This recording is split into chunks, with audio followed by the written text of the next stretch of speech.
That is Information Commissioner Caroline Maynard speaking to a House committee this week on budget cuts that she says will slow her watchdog's office ability to advocate for government transparency. Maynard says that her department's budget has been cut by 5%, and the Information Commissioner says she has written to the Treasury Board to rectify the situation.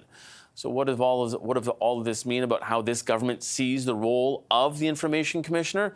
To talk more about that, we're joined by Caroline Maynard. Caroline Maynard, thank you so much and welcome to Power Play. Thank you for having me. So I wanted to start with this 5% of a budget. It doesn't sound like a lot of money, but until you start to see that it represents about $700,000, what will this mean in terms of the services that your office will be able to provide to Canadians? Well, this is why this is such a big, it's such a serious, and it has a serious impact on my office. It's because $700,000 represents about 8 employees, or a full, half of my legal counsels that are being used to defend some of the decisions that we're rendering. And we're an agent of Parliament. We have a mandate to investigate complaints with respect to access to information requests. And this is a very important right for Canadians. So I'm worried about the impact this is will have ultimately on my office. And I think, a number of Canadians who either use the Access to Information system or don't, some of them may not understand how serious this is. Can you underscore that in terms of the seriousness of what your office needs to do and what it is now unable to do because of this? Well, you see, access to information is a right for Canadians, and they can ask for information from all of the federal institutions. And if they're not satisfied with the response they receive, they can make a complaint to my office, and we investigate. And we're completely independent from the government. So I have a full group of people who are, that's all they do is to investigate. And we are independent, so we can investigate any department of the government.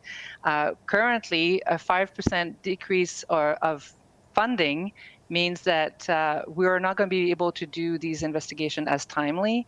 I may have to let go some people so that I can put more resources in investigations.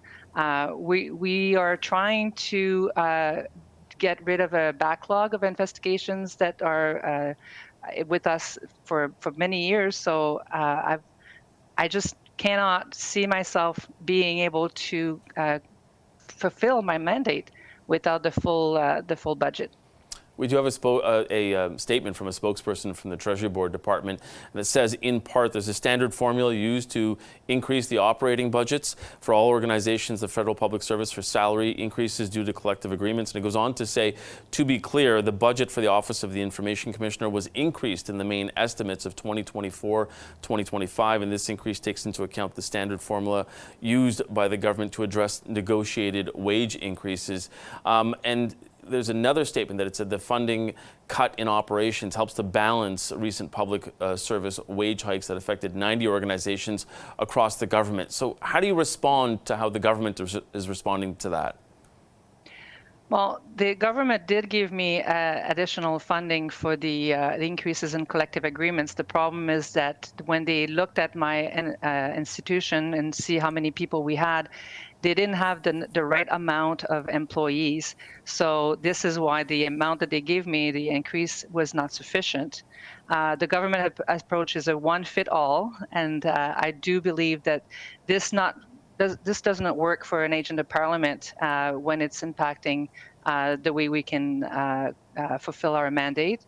And this is why I've been advocating for a more independent model for funding, something that's a little bit more flexible and completely outside of being under the hands of the government for this, for my budget.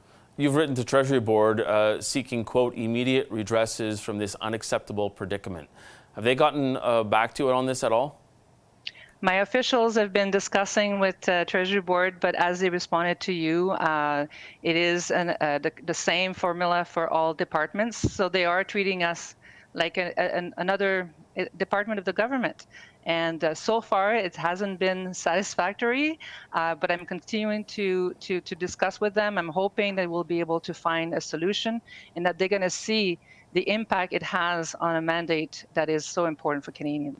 Now, as you have said just here and also testified before a parliamentary committee, access to information laws have been recognized by the Supreme Court of Canada as quasi-constitutional. With that as a backdrop, what do you think this budget cut says about how this government sees your department?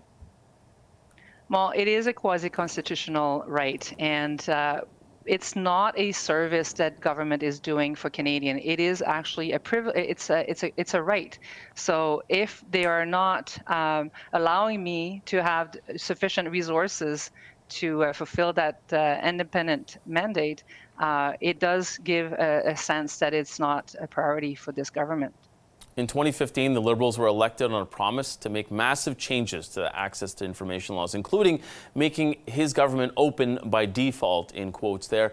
Do you feel like they've followed through on that in the last 9 years? Unfortunately, we've seen that no matter who is in power, I have to say, it's very difficult for a government to be completely transparent when the information they're providing is coming from when they have control over the information. So the Act allows some exception and some exemptions, but what we're seeing over the years is that it's often the first motion is often to not provide information instead of being transparent in all front. All right, we're going to have to leave it there. That's all the time we have. Federal Information Commissioner Caroline Maynard, thank you so much for taking the time. Merci beaucoup. Bonne journée.